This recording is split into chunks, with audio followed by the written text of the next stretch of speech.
Hi to everyone, this is Beaver and Board Games, and today I continue introduce the universe of A Tale of Merchants. And today on the review the second part of this game, Era of Trade Masters from Sami Laksa, who, as I said in the last review, is a handyman and author or designer of this game. Generally, Tale of Merchants 2 Era of Trade Masters tell us the same story. Players play like merchants and need to show their skills in trading with help of the deck building and the skills or the control the cards on the hands. The rules of the game mostly the same like in the first part, and in this review I will only show the difference between the first and the second part and the new things that come in Tale of Merchants 2. That's why I recommend you to link the review of the first part clicking on the eye on the top of the screen.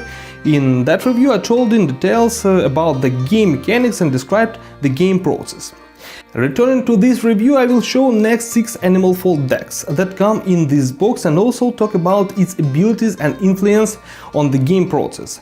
This part of Tale of Merchants can be played like separate game or as an addition to the base game. It is for 2, 3, 4 players and the time to play about 30 minutes. Well, now it's time to look on the game a little bit closer. In the box of Tale of Merchants 2 you will find new 6 decks of cards. Each deck represents one of the Animal Folk merchant guilds, and everyone has its own unique abilities and direction in the game. Now let's talk about each of the decks separately, and the first to introduce to you is a deck of friendly Finnick foxes. The main feature of this deck that foxes love to get everyone involved. Playing foxes you can help everyone as itself. Playing with the cool, tiny, friendly Fennec foxes, players start the deck with a cunning neighbor. The technique: look at another player's hand, then you may place this card on the top of your deck, or for example cheer. All the players search their decks and may take a card from there and place it into their hands. Then all players shuffle their decks, or for example raffle.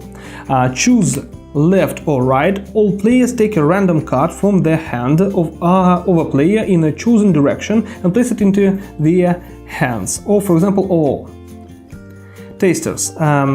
Choose left or right, starting with your you and proceeding to the chosen direction. All players choose a card from the market and place it into their hands. This deck is much more than just friendly helping. It is about timing and right play of all the foxes, because these animals can spoil plans of all the opponents at once. Intimidating dwarf crocodiles are like the northern raccoons from the first part. They bring the interaction and conflict to the game. In whole, these crocodiles make your opponents tremble with fear, because every card in this deck makes no good for the rivals, but only threats and harass. Intimidating dwarf crocodiles come into the game with little villain. The technique: other players discard 2 cards from their decks one by one. Or the scary gunfight technique: when other players purchase cards, the cards in the market get a +2 to their price until the start of your next turn. It's a really cool card, because all the game consists of purchasing cards from the market, and +2 for all the players for one round. It's really very cool. Nasty threat technique: when other players build new stacks, their value is required to be +1 until the start of your next turn.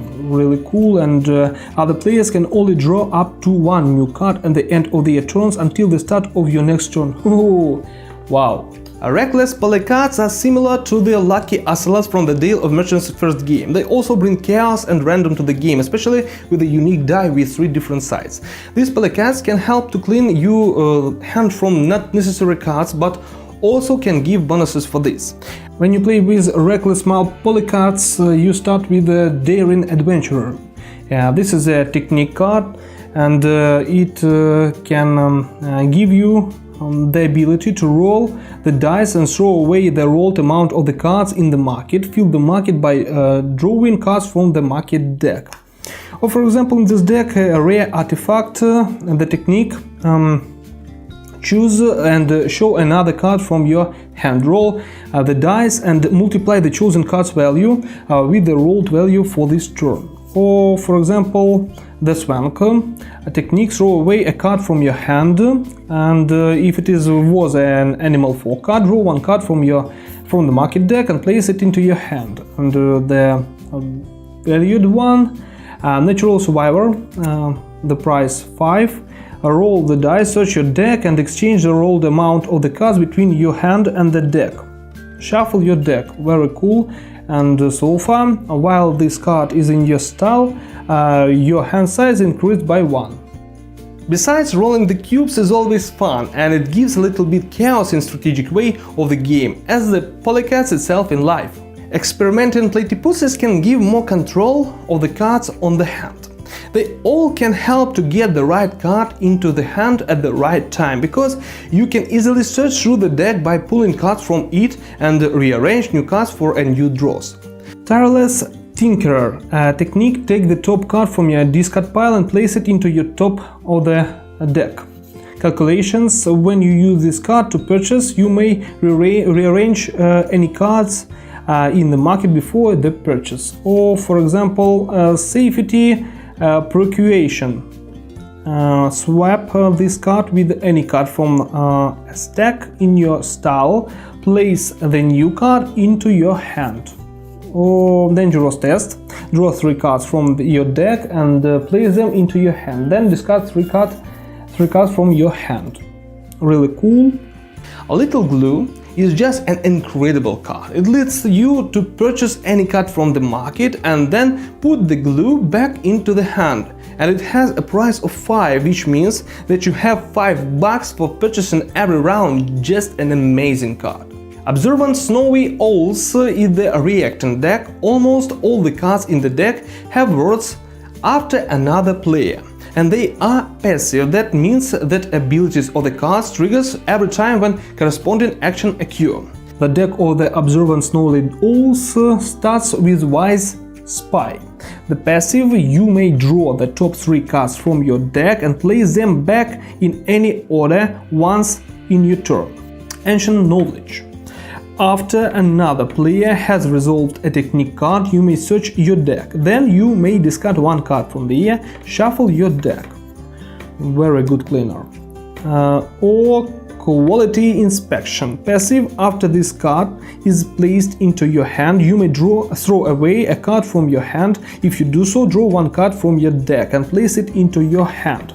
Really cool. And here is extra remarks.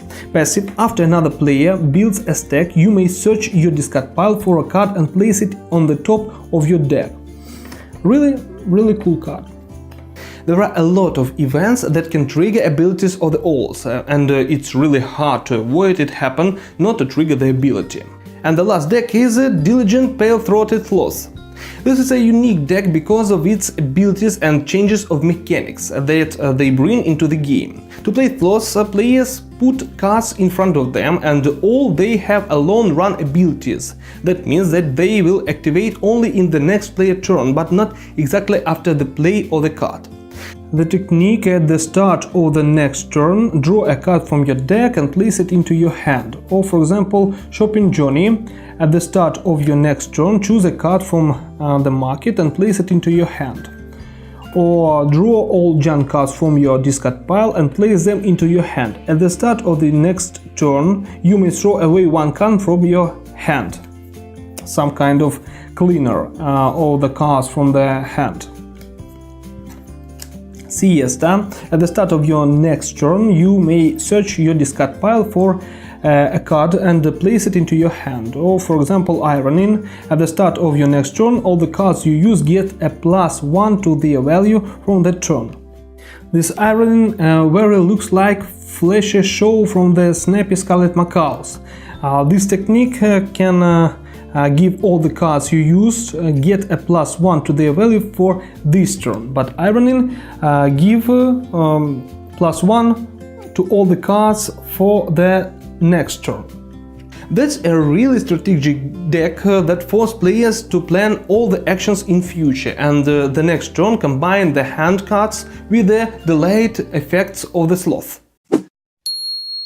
First of all, I want to say again that the second part, Tale of Mechants, can be played as a separate game using only these 6 Animal Folk decks, or as an addition to the 6 decks of the first part, choosing 3, 4 or 5 decks from the 12 in total to make the game more variable and choose decks exactly for your party. For example, crocodiles and raccoons in the game together can give more tight game and bring conflict on every step. If you want a little bit chaos and random, use ocelots and polecats. They can bring unpredictability into the game. Overall, it's really cool when expansion and the Tale of Mechants 2 in some way it is introduces such an abilities and brings variety into the game process. For example, Animal Folk deck with the slots change the mechanic of the base game. And also I want to admit that using both games at once you can play with teams 2 on 2 at normal, not replacing junk cards by Animal Folk cards, because in the second part there are many such cards. And in the end, also a little life hack. If you want, you can pull all the cardboard from the box and voila, the first and the second parts, 12 decks, fit perfect into one box. That's all for now. If you like this video, thumb up and subscribe to the channel. And today with you was Beaver and Board Games. See you next time.